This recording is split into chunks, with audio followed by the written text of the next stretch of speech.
आता राम मंदिरामध्ये दाखल झालेले आहेत। महाआरतीनंतर आता उद्धव ठाकरे या ठिकाणी रामरक्षा पठण देखील करणार आहेत। दुसरीकडे आपण पाहतोय मुख्यमंत्री देवेंद्र फडणवीस हे बोलतात। हे मॉडेल या ठिकाणी तयार करण्यात आलेलं आहे, ज्यामुळे आपल्याला लँड ॲक्विजिशन असेल, बाकी गोष्टी असतील किंवा इतर अनुषंगिक गोष्टी असतील, याच्यामध्ये निश्चितपणे त्याचा एक मोठा फायदा होणार आहे।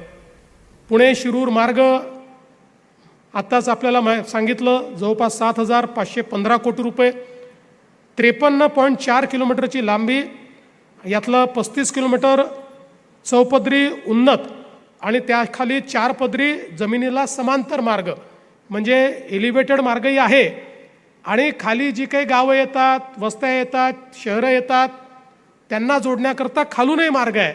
असं दुहेरी, ज्यांना थेट जायचं आहे ते वरून जातील, ज्यांना मध्ये जायचं आहे ते खालून जातील।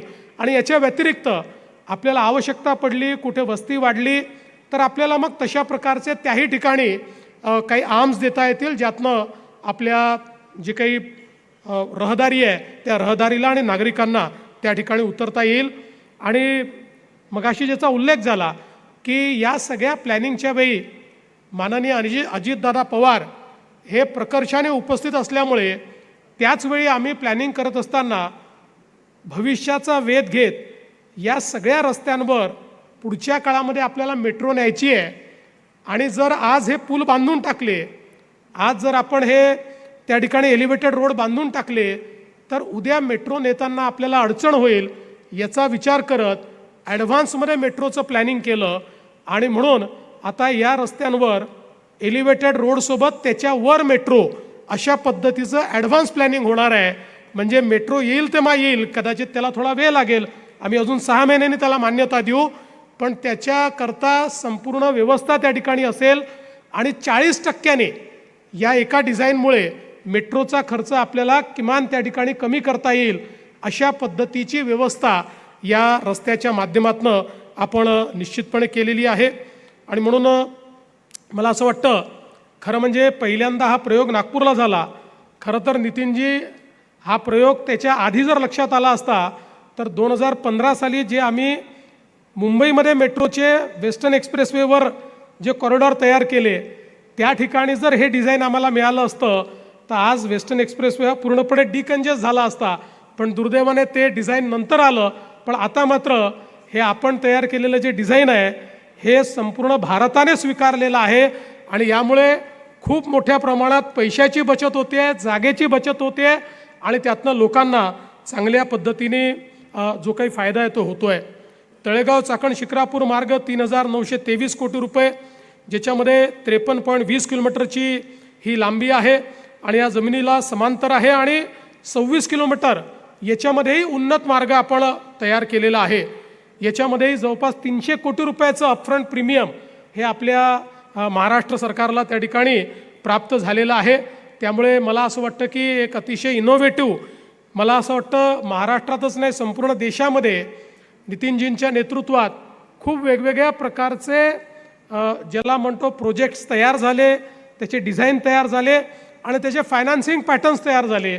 आता हा एक नवीन पॅटर्न आपण शोधून काढलेला आहे आणि त्यातनं ज्या ठिकाणी खूप मोठ्या प्रमाणात रहदारी आहे, वाहतूक आहे, जिथे जास्त वाहनं जातात, त्या ठिकाणी कदाचित नुसतं BOT आपण केलं असतं तर यातला बराचसा जो काही फायदा आहे हा विकासकाला गेला असता।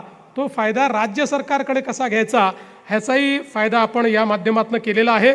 आणि त्यामुळे पुढच्या काळामध्ये अगदी JNPT आपल्याला सहज या ठिकाणी छत्रपती संभाजीनगर, पुणे, पिंपरी चिंचवड सगळ्या औद्योगिक वसाहतीपर्यंत जाण्याकरता एक महत्त्वाचा फायदा यातनं होणार आहे।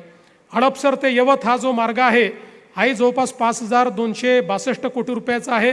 याच्यामध्ये 31 किलोमीटर याची लांबी आहे, 25.80 किलोमीटरचा जवळपास 6 पदरी उन्नत मार्ग आहे, 31.65 किलोमीटरचा समांतर 6 पदरी, म्हणजे वरही 6 पदरी आणि खाली 6 पदरी। आपण विचार करू शकता, आज आपण ज्यावेळेस इथनं जातो त्यावेळेस आपल्याला काय ट्रॅफिकचा सामना करावा लागतो, पण 6 पदरी रोड खाली आणि 6 पदरी रोड वर केल्यानंतर सीमलेसली आपण जाऊ शकू। 50 मिनिटाचा वेळ हा किमान आपला त्या माध्यमातनं वाचणार आहे। त्यातनं आपलं डिझेल, पेट्रोल सगळं वाचणार आहे, प्रदूषण कमी होणार आहे आणि याही प्रकल्पातनं जवळपास 250 कोटी रुपये अपफ्रंट आपल्याला या ठिकाणी प्रीमियम मिळालेला आहे आणि म्हणून अतिशय चांगल्या पद्धतीनं ही सगळी या ठिकाणी कारवाई जी आहे ती आपण करतोय. पुढच्या काळामध्ये नव्या पुरंदर विमानतळाशी कनेक्टिव्हिटी देखील वाढवण्याचं काम आपण या ठिकाणी करतो आहोत. मी आत्ताच श्रावण हर्डीकरशी चर्चा केली आणि आपला जो दिवे घाट आहे या दिवे घाटामध्ये जर आपण एक ट्विन टनेल तयार केला आणि त्या ठिकाणी ट्विन टनेलच्या माध्यमातून जर आपण मेट्रो आणि रस्ता हा त्या टनेलमधनं नेला तर पुरंदर एअरपोर्टला जाण्याकरता आपला जो वेळ आहे हा अतिशय कमी होईल आणि सिग्नल फ्री पद्धतीनं आपल्याला मोठ्या एका स्ट्रेचमध्ये पुरंदर एअरपोर्टला पोचता येईल. पूर्वी लोकांना असं वाटायचं पुरंदर एअरपोर्ट हे केवळ एक स्वप्न आहे, पण मी निश्चितपणे या ठिकाणी सांगू इच्छितो की आता 50% जास्त ॲक्विजिशन पैसे देऊन पूर्ण झालेलं आहे. त्यामुळे आता आम्हाला त्याचं टेंडर काढता येईल आणि 91% लोकांनी स्वतः त्याच्याबद्दल आपली संमती दिलेली आहे. आता केवळ त्यांच्या खात्यामध्ये पैसे जाणं बाकी आहे. पैसे डुडी सगळे आपल्याला मिळालेलेच आहेत, त्यामुळे पैशाची कुठलीही कमतरता नाही. त्यामुळे आता जवळपास ऑगस्टपर्यंत हे ॲक्विजिशन पूर्ण होईल आणि मला सांगताना आनंद वाटतो की देशाच्या इतिहासातलं फास्टेस्ट ॲक्विजिशन आजपर्यंत कुठल्याही विमानतळाचं इतक्या वेगानं 6 महिन्यात संपूर्ण ॲक्विजिशन पूर्ण होणं हा एक रेकॉर्ड आहे.